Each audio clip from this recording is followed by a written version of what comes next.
Bonjour à tous, donc voici la partie B, l'exercice 1 du Liban, juin 2017, série scientifique. Donc partie B où on va étudier un angle. Alors ici je vous rappelle le texte, on prend donc un cube et on place le point M sur le segment DF. Et alors pourquoi on sait que c'est sur le segment? Parce que le nombre x ici, il est dans l'intervalle 0,1 et donc dm est égal à x, df ça implique bien que le vecteur dm, on va dire en norme, est plus petit que df, donc m est entre d et f. Voilà, et maintenant on va étudier l'angle EMB, donc sur le dessin ici, vous voyez, alors il n'est pas facile forcément à voir, mais donc vous avez ici donc EM et B, donc cet angle est ici, c'est l'angle donc θ, et forcément on a θ ici entre 0 et pi, puisque c'est un angle géométrique. Donc dès que vous arrivez à pi, s'il est plus ouvert, eh bien vous allez rebasculer entre 0 et pi.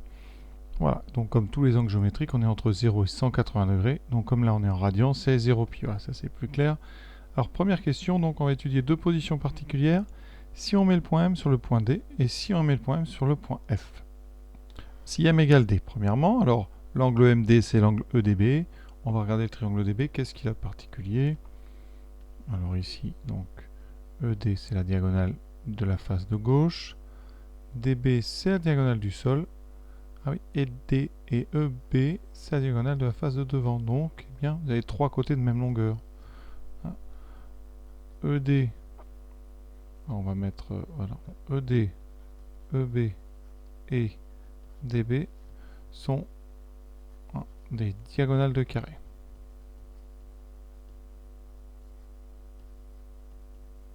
Je parle des longueurs, donc ça veut dire qu'ici, comme le carré fait 1, diagonale d'un carré, c'est donc racine de 2. Donc ici, le triangle, il est équilatéral. Voilà. Donc, que vaut θ? Eh bien, dans un triangle équilatéral, donc 60 degrés, c'est-à-dire pi sur 3. On est en radian. Première situation réglée. Bon, c'est pas si simple que ça, il faut quand même regarder. Point F maintenant. Si M est le point F. Alors, pour être clair, ici, on va tout de suite voir quel est le nouveau nom, le nom de l'angle. EMB vaut EFB. Alors, je vais mettre ça en vert. Alors, EFB ici, EFB. Ah, ben là, c'est plus facile. Vous avez un angle droit avec ici un triangle qui est isocèle. Donc, ici, le triangle EFB est rectangle isocèle. Là, vous n'avez pas besoin de justifier. Rectangle isocèle en F. Donc, l'angle θ qui est en F, eh bien, c'est pi sur 2. Voilà pour cette première question. Alors, deuxième question, on vous demande de justifier que les coordonnées du point M sont xxx. Alors, on va partir par la définition de M. Il est défini par l'égalité vectorielle dm égale x df. Donc, dans notre paire ici, les coordonnées de D, c'est 0, 0, 0. Donc, les coordonnées du vecteur dm, on ne connaît pas M, ça sera donc xm, donc ici, xm, ym et zm.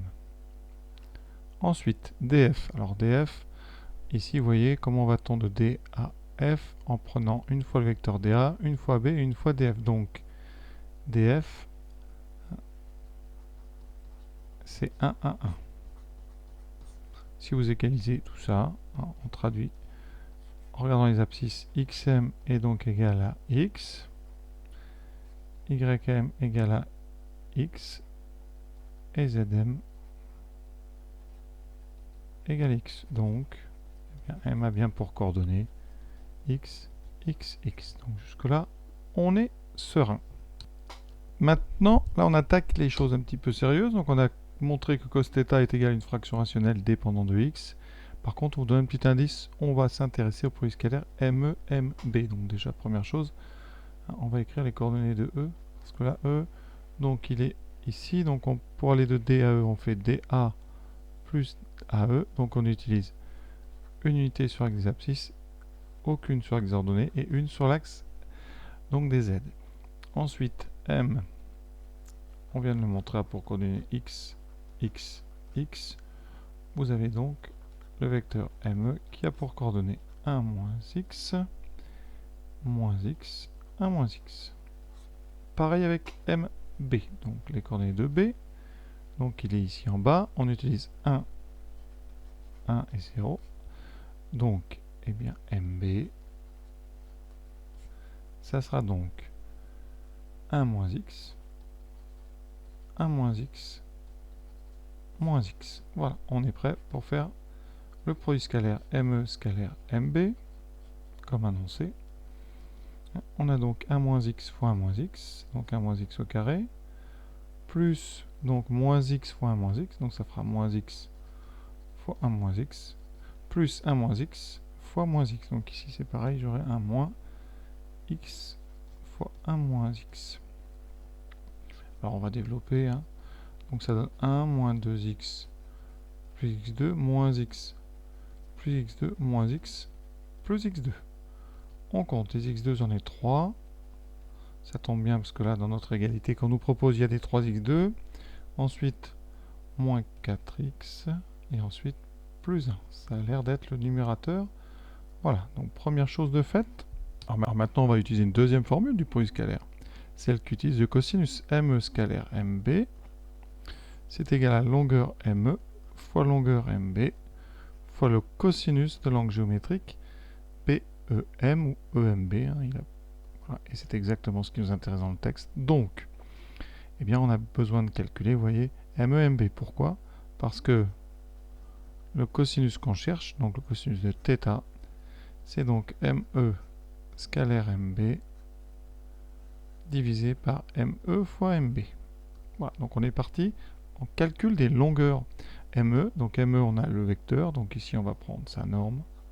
Formule que tout le monde connaît, c'est une sorte de Pythagore, hein, en 3 dimensions, donc c'est la somme des 3 carrés. 1 moins x au carré, plus moins x au carré, plus 1 moins x au carré. Alors je vais faire ce calcul tout de suite. Voilà, donc ça donne racine carrée de donc 1 moins 2x plus x2 plus 1 moins 2x plus x2. On regarde, qu'est-ce qu'on a sous la racine carrée? Donc on a 3x2 moins 2 moins 2 moins 4x et plus 2. Voilà, ça tombe bien, c'est ce qu'on a au dénominateur, donc on est pas mal là. MB, ben, si vous remarquez, c'est les trois mêmes, mais dans le désordre. Donc MB, c'est racine donc de 1 moins x, 2, plus 1 moins x, 2, plus moins x au carré. On reconnaît, c'est exactement égal à ME. Donc, eh bien, ME fois MB, c'est tout simplement ME au carré. C'est donc la même chose sans la racine carrée. 3x2 moins 4x plus 2, voilà. Et donc, eh bien, on peut conclure. En haut, on a eh bien, ce produit scalaire qu'on a déjà calculé, et en bas, ce produit de longueur. Ça donne donc bien 3x2 moins 4x plus 1 sur 3x2 moins 4x plus 2. Voilà ce qu'il fallait démontrer. Voilà, la question 3, on vous donne un tableau de variation, celui de la fonction f. Hein. C'est la fonction qu'on vient de trouver à la question précédente, hein, et c'est donc le cosinus de l'angle θ qu'on étudie. Et on vous demande pour quelle position de m sur le segment df, hein, puisque m est sur df, eh bien, pour quelle position le triangle MEB est-il rectangle? Alors le triangle il est rectangle M si son cosinus est nul, ça on le sait. Voilà. Donc rectangle M équivaut à cos θ égale 0, et comme cos θ c'était f de x, donc on en est réduit à résoudre f de x égale 0. Alors on regarde dans le tableau, évidemment, vous avez déjà deux valeurs qui sont données, 1 tiers et 1. Donc déjà x peut soit être égal à 1 tiers, soit 1. Alors est-ce qu'il y a d'autres solutions? Mais d'après ce tableau, évidemment non, on va quand même l'expliquer rapidement. Alors par exemple, on va regarder sur l'intervalle, ici, 0, 1 tiers. Qu'est-ce qui se passe sur cet intervalle? Sur 0, 1 tiers, f est strictement décroissante, donc, eh bien si vous prenez x plus grand que 1 tiers, eh bien alors vous aurez f de x strictement plus grand que 1 tiers. Et donc, comme f de 1 tiers c'est 0, f de x sera strictement positif. Donc, ça ne s'annule pas sur l'intervalle 0, 1 tiers ouvert. D'accord? Donc, f ne s'annule pas sur l'intervalle 0, 1 tiers ouvert. D'accord? Ensuite, de même, parce qu'on va pas faire... Bien sûr, intervalle 1 tiers, 2 tiers, vous avez une fonction décroissante, c'est pareil, ce sera tout le temps plus petit que ici la valeur en 1 tiers, et pareil, donc de même, eh bien f ne s'annule pas sur l'intervalle 1 tiers, 1 ouvert. Pour le premier, vous dites que c'est f est strictement décroissante, donc f de x, ici, si vous prenez x 0, enfin x plus grand que 0, eh bien f de x sera, vous voyez, plus petit que f de 0, puisque c'est décroissant. Et pareil de l'autre côté, hein, si vous prenez donc x plus petit que 1, son image sera plus petite que l'image de 1, puisque là c'est croissant, et donc ça sera plus petit donc, que 0. Donc on en déduit quoi? Donc f de x égale 0, ça équivaut tout simplement à x égale 1 tiers, ou x égale 1. Voilà. Voilà. Et je vous rappelle une question de la partie A ici, où on vous définissait un point J, ici de coordonnées 1 tiers, 1 tiers, 1 tiers, et bien vous voyez ça va correspondre à votre, ici x égale 1 tiers. Donc ici ça équivaut à m égale donc J, où m de coordonnées 1, 1, 1, et ça dans le cube 1, 1, 1, on le connaît. Eh bien c'est le point F, donc m égale J, où m égale F. Il nous reste donc la dernière question, pour quelle position est-ce que l'angle est maximal? Alors θ est maximal quand son cosinus est minimal. Vous savez, hein, ici, au départ, votre cosinus vaut 1, et quand l'angle s'ouvre, l'angle θ s'ouvre, eh bien l'angle augmente, et le cosinus eh bien, va vers la gauche, donc devient de plus en plus négatif. Donc θ maximal, ça veut dire que cos θ est minimal. Voilà. Et là, on regarde le tableau, il n'y a pas à justifier, hein, on vous le donne. Donc ici, on voit cos θ minimal. Donc, comme cos θ c'est f de x minimal, et f de x minimal, et bien d'après le tableau, c'est donc x égale 2 tiers. Et le minimum, ça sera moins 1 demi. Donc la question c'est, pour quelle position l'angle est-il maximal? Il est maximal pour x égale 2 tiers. Donc, hein, θ est maximal pour m de coordonnées 2 tiers, 2 tiers, 2 tiers. Et ce point, on le reconnaît. C'est le point I qu'on a trouvé en partie A, hein, qui était l'intersection de la droite DF et du plan EBG. Donc voilà, cet exercice est terminé. Bon, la fin est plutôt sympa avec ce tableau, il n'y a pas trop de calcul, hein, et on retrouve les résultats qu'on a déjà fait précédemment. Donc voilà, c'est terminé, j'espère que ça vous a plu, à bientôt.